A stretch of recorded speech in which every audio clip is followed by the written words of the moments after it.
Thank you. What a friendly group this is. No Democrats are here, right? Japan, European nations, they call the Rose Hall, they call it different names, but you probably noticed, I don't know if you came, they did a beautiful job. They're great talents. They're very talented marble people I have, and they replaced it with insurance. So with us, it's the opposite. And it's a great bill. We don't need any more. And I want to just say, from the beginning, our message has been very simple. We will not be extorted on this crazy plot of theirs. They've never done this before. Nobody has. You always vote for an extension. Chuck Schumer and the Senate Democrats need to vote for the clean, bipartisan CR and reopen our government. It's got to be reopened right now. We're not doing that. They are the obstructionists. And the reason they're doing it is because we're doing so well. We're doing well all over the world. Very well over the last 9 months, John, and you're doing a fantastic job. Kate's Law, and it's now, again, in Congress and in the world, which tells you about leadership, and that includes your leadership.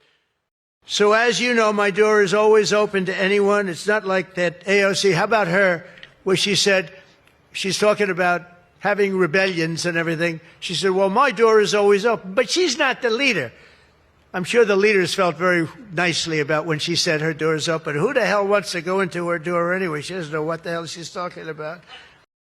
Republicans have already voted 11 times to get our government back and open for business. We have college, 312 votes. They said, it's very hard for a Republican. I said, sir, you have my vote. His wife was screaming at him on the other side.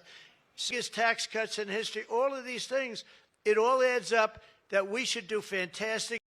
The only thing wrong with the midterms is that statistically, when you look, a president gets elected, and for some reason, and nobody, even the great John Thune, cannot explain to me, for some reason, even if he's a reasonably good president, and we've had success like nobody, but for some reason, you lose the midterms. I don't know why. I mean, the odds are tremendously against, like 92% or something.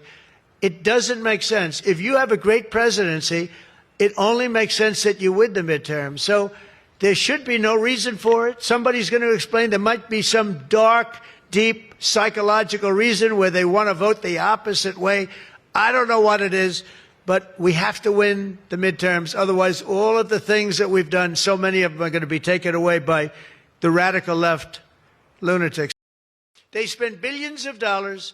They turned on the system, and it was stone cold blank. We're getting a brand new system. We have bids out now. We have 3 great companies bidding. And I want one bid. Sean Duffy's doing terrifically. I want one bid. I want just bid, and they're responsible for everything. Not where they had like 1,000 contractors. Every contractor, they were all running around. In the end, if one of them does a bad job, we want to be able to blame somebody, and it's going to be one of the very big companies because there's a lot of interest in it. So the air traffic control system is going to be rebuilt. Over 1 million federal workers right now, as you know, are going unpaid. That's the Democrats' fault. And you could call it the Schumer shutdown or the Democrat shutdown. You can call it whatever you want. And I will say this, that we have Darth Vader. You know Darth Vader, right? Darth Vader is a man who, I think he's sitting right. Is that Darth? Stand up, please, Darth Vader. Stand up. Does everybody know? They call him Darth Vader. I call him a fine man. But he's cutting Democrat priorities, and they're never going to get him back. And they've caused us, and they've really allowed us to do it. And by the way, thank you. You're doing a great job, I have to tell you. So, really a great job. This is an open mic. It's open to the world. I think they can hear me out on the street. If anybody wants to come up and say after John, say it. We're all friends, and you can speak your heart out. But we've got to get our government open, and the Democrats are trying to keep it closed. Thank you. John, please. Thank you, man. Thank you, sir. Well, Mr. President, thank you for having us.